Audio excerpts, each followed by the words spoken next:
नमस्कार मंडळी, कसे आहात? बरे आहात ना? खुश राहा. समाधानी राहिलात म्हणजे खुश राहणार आणि खुश राहिलात म्हणजे समाधानात आयुष्य कसं सुंदर पुढे जात राहतं. आज सुखीच्या बालपणीच्या आठवणीमध्ये बालकथा मालिका आहे ही आपली. तर सुखीच्या आपण बालपणीच्या आठवणी त्याच्या सिद्धू बरोबरच्या ऐकतोय.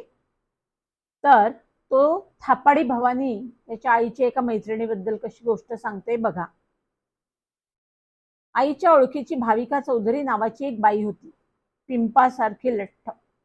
खूप पूर्वी तिने मला एक वचन दिलं होतं की अस्सल बागदार तलवार ती मला बक्षीस देणार आहे म्हणून. अरे, मी तर एकदम खुश होऊन गेलो. तिची वाट पाहत राहिलो. सकाळ गेली, संध्याकाळ आली आणि मी कल्पना करत होतो की आता मला तलवार मिळाली की मी शूर शिवाजी महाराजांसारखा पराक्रम गाजवून दाखवील, अनेक शत्रूंची मुंडकी उडवील.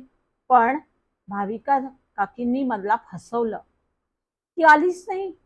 मला इतका राग आला ना तिचा. मी कल्पना करत होतो ती मला साक्षात भवानी तलवार देणार आणि मी शूर शिवबा होणार. पण कसलं काय, आपल्याकडे ना प्रगतीपेक्षा पाय ओढणारे जास्त असतात. तशीच ही भाविका काकू थापाडी भवानी निघाली. थापेबाज. मला इतका राग आला ना तिचा.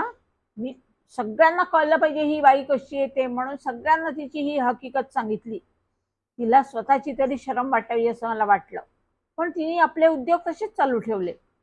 फक्त मलाच नाही, माझ्या आईला आणि लोकांना ती अशीच काहीतरी थापेबाजी करून फसवत होती सर्रास अगदी.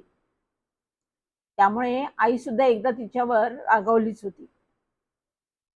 पण खूप दिवसानंतर आई विसरून सुद्धा गेली आणि तो प्रसंग मी पण विसरलो. नेहमीप्रमाणे आमचं चालू झालं आणि दरम्यान मला कापड फाटल्यामुळे फक्त टोकदार दांडा उरलेला छत्रीचा अवशेष मिळाला.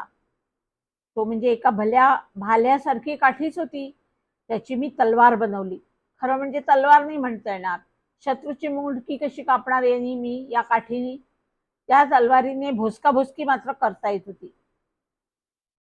व्हायचं काय होतं मला? शूर शिवबा. पण आता या काठीमुळे काय मी बनलो तर भालदार मावळा. ठीक आहे, शिवाजी महाराजांनी स्वराज्य स्थापनेचे स्वकीयांच्या रक्षणाचे महान कार्य केले होते. त्यांच्या तुलनेमध्ये मावळा बनणं म्हणजे मशाली समोर ड्युटी.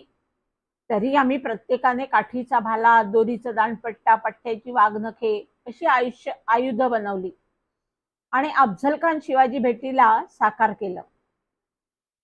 आता अफझल खान बनायला कोणीच तयार नव्हतं. मी सय्यद बंडा बनलो, कारण तलवार घेऊन माझा रोल होता ना. मग सिद्धू दांडपट्टा घेऊन जीवा महाला बनला आणि रोमी पुठ्ठ्याचे वाघनख घातलेला शिवबा बनला. आता अफझल खान बनायला कोणीच तयार होईना. संध्याला अफझल खान कोण आहे हेच मुळी माहित नव्हतं. कोणीतरी शिवबा समोर उभं राहायचं हे तिला कळलं म्हणून ती तयार झाली. आमचा अफझल खान शिवबा भेटीचा प्रसंग मात्र खूप मजेदार झाला. पण शेवटी संध्या काही स्वतःचा वधच होऊ देईना. आता काय करायचं? मग आम्ही तिला विजयी व्हायचं होतं म्हणे. पण आम्ही तिला सांगितलं की अगं शिवबा विजयी होतो. मग रोमी तर संध्याच्या कितीतरी पट शिवबा मोठा दिसत होता, पण त्याला आम्ही शिवाजी महाराज आवडतात म्हणून तो रोल दिला होता आणि मला तर तलवारच चालवायची होती. त्यामुळे सय्यद बंडाने शिवबावर तलवारीचा वार केला आणि म्हणून मला ते तलवार हवी होती, तलवार चालवायची होती. आता जीवा महालाने तो स्वतःवर झेलला आणि मग एकच लढाई जुंपली अशी ती गोष्ट होती. शेवटी पळणाऱ्या अफझल खानाचे शीर संभाजी कावजी या मावळ्याने कापून शिवाजी महाराजांच्या पायावर ठेवले हे आम्हाला माहित होतं. मग स्वराज्याचा एकच जल्लोष उडतो हे देखील आम्हाला माहिती होतं. मग माझ्याकडे तलवार होती तर बंडा धरती पडला. आता अफझल खानाचे शीर कापणारा संभाजी कावजी मावळा मी बनलो. संध्याला लगेच मरावे लागले. मग आता ती झाली नाराज. मग ठीक आहे, आम्ही सांगितलं तिला ठीक आहे तू मरू नको, आम्ही तुला तुरुंगात ठेवतो. मग आम्ही तुरुंग म्हणजे काय केलं, लिफ्टचा दरवाजा उघडला आणि त्या ग्रिलचं लिफ्ट होती आमची त्यावेळी, तर त्याच्यामध्ये तिला बंद केलं. अरेच्या, नेमके त्यावेळी लाईट गेले आणि लिफ्ट बंद पडली. वॉचमन काका नेमके बिल भरायला गेले होते. आता लिफ्ट कोणाला उघडता येईना. तब्बल 1.5 तास संध्या बिचारी तुरुंगात खितपत पडली होती. ती जोर ठळाना किंचाळत होती. शेवटी प्लंबर गिरीश काकांनी तिला बाहेर काढलं आणि बाहेर पडताच धावत आईच्या पदरात लपली आणि डोळे पुसू लागली. लोक हसून हसून इतके बेजार झाले ना. आता या अशा उद्योगामध्ये मी मग्न झालेली भाविका चौधरी काकी आणि तिच्या वाईट कृत्यांचा विचार माझ्या डोक्यातनं निघून गेला. आमच्या घरातले सगळेच विसरले म्हणा ना. पण एका संध्याकाळी काही कारण नसताना बाबांनी अचानक आईला विचारलं, अगं खरंच ग, तुझी ती थापाडी भवानी मैत्रीण कुठे आहे? आई म्हणाली, कोणाबद्दल बोलताय तुम्ही? अगं मी तुझ्या थापेबाज मैत्रिणीबद्दल विचारतोय. नाही तुला समजत? सुखीला विचार, सुखीला बरोबर कळेल. काय रे सुखी, सांग बघू, थापेबाज भवानी नाव तू कोणाला दिलं होतं? माझ्या डोक्यात एकदम प्रकाश पडला. बाबांनी अचूक वर्णन केलं होतं. मी म्हणालो, समजलो. थापेबाज, अंगभर खोटे दागिने घालणारी, बाजारी एक अत्तर लावणारी आणि ही भवानी माता चौधरी म्हणजे भाविका काकी, हो ना बाबा? बाबा म्हणाले, अगदी बरोबर. आणि ते एकदम खूप हसले. मी देखील हसलो. आई देखील हसली. अगदी डोळ्यातनं पाणी येतपर्यंत हसली.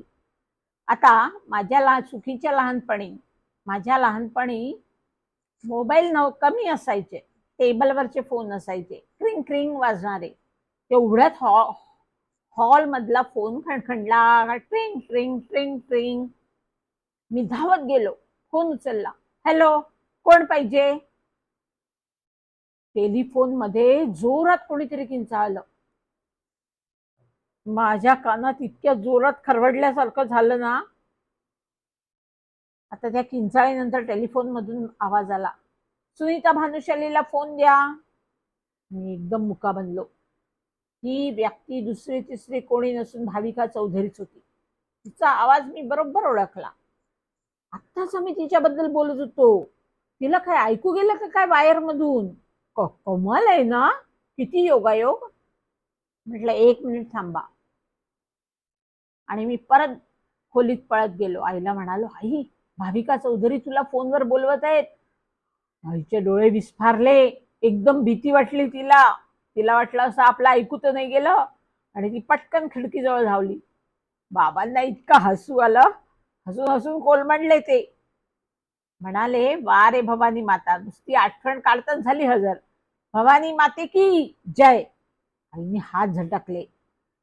दबत्या आवाजात ती मला म्हणाली, घरात नाही सांग, जा जा, लवकर जा. मी टेलिफोनकडे धावलो. भाविका चौधरी अधीरपणाने किंचाळत होती आणि टेबलवर ठेवलेला फोन थाड थाड उडत होता. मी रिसिव्हर उचलला. अगदी खरे सांगतो, एखादी बेडकी हातात धरल्यासारखा भास झाला मला. हॅलो, हॅलो, हॅलो, मी म्हटलं. कोण? तुम्ही कोण? तुम्ही ऐकताय का? तो रिसिव्हर कडाडला. होय, ऐकते मी. तासभर ताटकाळते. कुठे गेली सुनीता? बोलव तिला. ती घरात नाही. मी म्हटलं, शक्यच नाही. भाविका चौधरी ओरडली. या वेळेला ती नेहमी घरात असते. तू काहीतरी चूक केली का मुली? मी मुलगी नव्हे आणि मी काही चूक केली नाही. सुनीता भानुशाली घरात नाही. आत्ता तिने तसं सांगितलं. काय? तिने स्वतः सांगितलं? हो हो, स्वतः ती आत्ता मला म्हणाली की मी घरात नाहीये. स्वतः? काय नक्की म्हणतोस तू? आईने स्वतः सांगितलं हे? अगं बाई, सुखी तू बोलतोय का? भाविका चौधरी जरा आनंदाने म्हणाली. मी म्हणालो, नाही, मी सुखी नाही, तो मी नाही. आता ती गोंधळली. अरे सुखी तूच आहे ना, सुनीताचा मुलगा? मी म्हटलं, हा ना. चिडलो मी. मी नाही बोलत, तुम्हाला सांगितलं ना. ती दुष्टपणाने हसली. असं? तू तू नाहीस, मग कोण आहे सांग बरं? मी माझा मित्र बोलतोय. मी म्हटलं, काय वात्रट मुलगा आहेस रे तू. भाविका काकी आता संतापली होती. त्या रिसिव्हर मधून ठिणग्या निघत होत्या आणि धूर निघाल्याचा मला भास होत होता.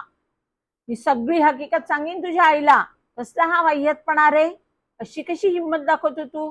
छी, एक असा हिंगा दाखवीन ना, समजलास? हातात कडाडणाऱ्या रिसिव्हरचं काय करावे तेच मला सुचेना. मी पुरता भांबावलो होतो.